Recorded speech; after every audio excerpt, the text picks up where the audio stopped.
بسم اللہ الرحمن الرحیم۔ السلام علیکم۔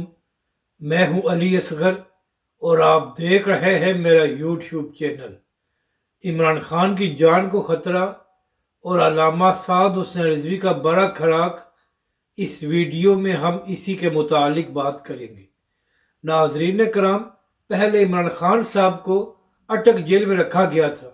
اس کے بعد عمران خان کے وکلاء نے اسلام آباد ہائی کورٹ میں درخواست دی کہ عمران خان صاحب کو اڈیالہ جیل منتقل کیا جائے کیونکہ اٹک جیل میں سہولیات نہیں ہیں۔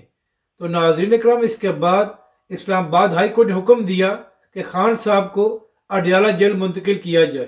تو اس وقت عمران خان صاحب اڈیالہ جیل میں موجود ہیں، اور پہلے یہ خبر سامنے آئی تھی کہ خان صاحب کو اڈیالہ جیل میں بی کلاس دی گئی ہے، مگر ناظرین کرام، پچھلے 2 دن سے یہ خبر سامنے آ رہی ہے کہ اب عمران خان صاحب کو سی کلاس میں رکھا گیا ہے اور عمران خان کی سیکیورٹی کو بھی سخت کر دیا گیا ہے۔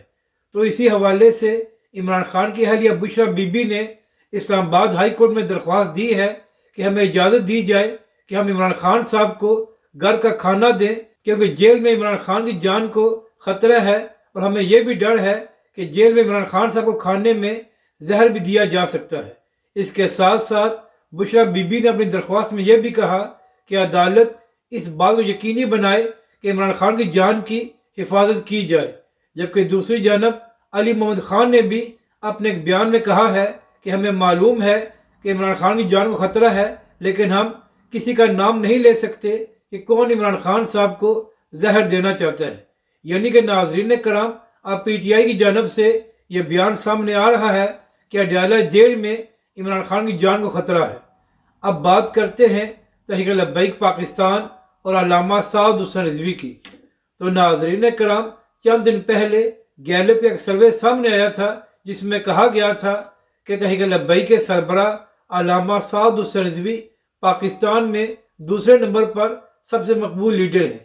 اور ناظرین کرام، آپ یہ بھی جانتے ہیں کہ پنجاب میں تحریک لبیک پاکستان پیپلز پارٹی سے بہت آگے ہے۔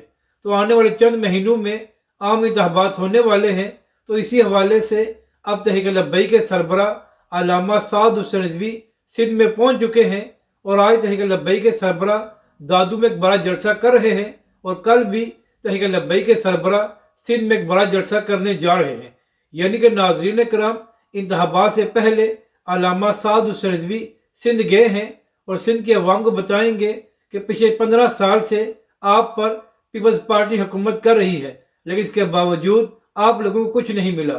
اس کے ساتھ ساتھ جو سندھ اور کراچی کی دوسری بڑی جماعت ہے ایم کیو ایم، وہ بھی ہر حکومت کا حصہ رہتی ہے، لیکن کبھی بھی کراچی اور سندھ کو اس کا حصہ نہیں ملا۔ تو تحریک لبیک کے سربراہ علامہ سعد حسین رضوی سندھ کے عوام سے کہیں گے کہ آنے والے انتخابات میں تحریک لبیک پاکستان کو ووٹ دیں تاکہ تحریک لبیک آپ کے حق کی بات کر سکے۔ تو ناظرین کرام، یقیناً جب تحریک لبیک کے سربراہ سندھ میں جلسے کریں گے تو عوام کی بہت بڑی تعداد اس میں شرکت کرے گی۔ تو اس کے بعد پیپلز پارٹی اور بلاول بھٹو کی مشکلات میں اضافہ ہونے جا رہا ہے، اور ان سے تحریک لبیک پاکستان کی سندھ میں مقبولیت ہضم نہیں ہوگی۔ اپنی رائے کا ضرور اظہار کریں کہ آپ کو یہ ویڈیو کیسی لگی، اور ہمارے اس چینل کو بھی سبسکرائب کریں۔